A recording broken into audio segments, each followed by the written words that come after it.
Huwag ka nang umiyak, anak ko. Tahan na, ako'y gagawa ng paraan para kayo makapag-usap. Inutos sa akin ni Padre Damaso na sirain ang kasunduan sa pag-iisang dibdib ni Ibarra at Maria Clara. Kung hindi ko to gagawin, paparusahan nila ako.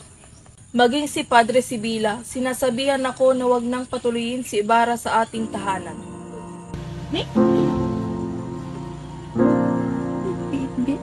Huwag ka nang umiyak, anak. Sinabi sa akin ni Padre Damaso na may kamag-anak siyang taga-Espanya na magiging katipan mo.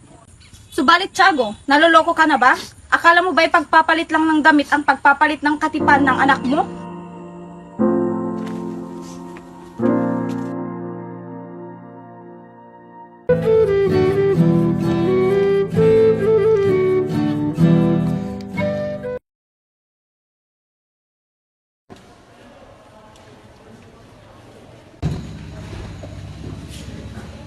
Sino po sa inyo si Padre Damaso? May sakit po ang inyong lingkod, kamahalan. Naparito po kami upang magbigay galang. Magsiyo po kayo.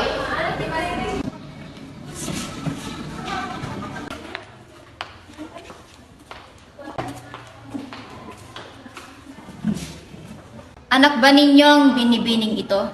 Oo, kamahalan. Maraming salamat, Binibining Maria, sa iyong pagpigil kay Ibarra. Bigyan ninyo ako ng pagkakataon na ipakilala ang katarungan ay hindi lamang marunong magparusa, kundi marunong din gumantimpala.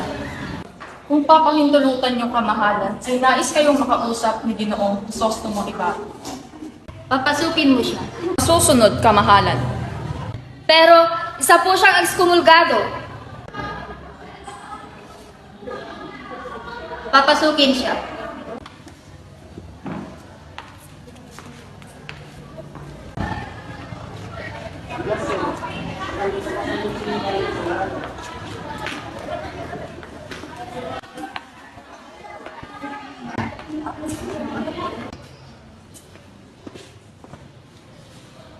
Isang karangalan ang makilala kayo, Senyor Ibarra. Ginulat po ninyo ako sa inyong kabaitan, kamahalan. Dahil sa bansang ito, hindi ako itinuturing na mabuting tao. Tungkol sa pagkakaalitan niyo ni Padre Damaso, sinisigurado ko na hindi ka magagalaw ng mga pari hanggat ako ang namumuno sa bansang ito. Ngayon ay alam ko na kung bakit pinupuri ka sa Madrid ang inyong kahusayan, kamahalan. Pagpalain nawa kayo ng may kapal. Bueno, may pupuntahan pa akong mahalagang bagay. Maraming salamat at nakausap kita, Don Ibarra. Sige po, kamahalan.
Sinabi kong huwag kang lumabas, huwag kang lalabas. Magsasamba lang ako. Huwag mo akong ginagalit.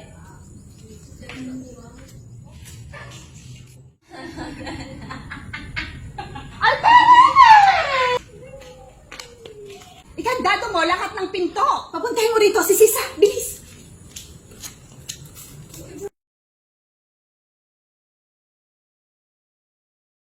Sisa, kumanta ka sa wikang Kastila. Kumanta ka daw sa wikang Kastila. Sisa, umawit ka sa wikang Kastila. Sisa, umawit ka daw. Sisa, kanta!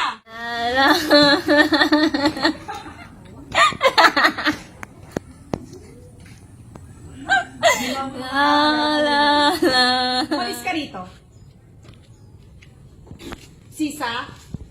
sumayaw ka. Sayaw! Sayaw mo?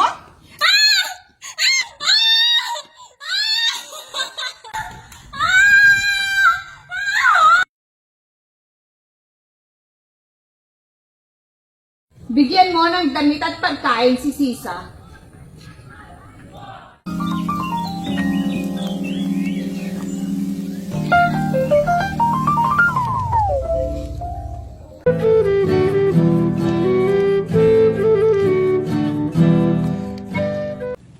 Binabalak ko na rin na magbitiw sa aking tungkulin. Bakit naman, Tinyente? Kailangan na rin sigurong magpahinga muna ako. Kung gayon, Tinyente, pumayag na ba ang alkalde sa iyong balak na pagbitiw? Na nga ang problema, hindi ako pinayagan ng alkalde.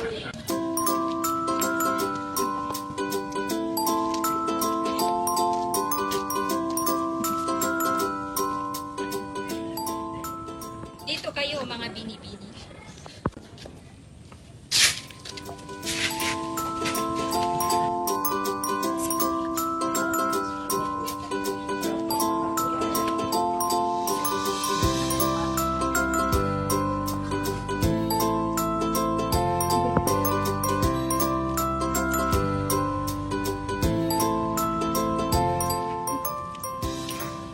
Magandang hapon, aking sinta.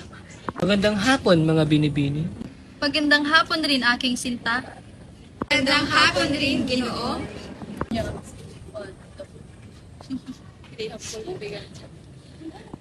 Don Filipo, paalisin mo nga si Ibarra.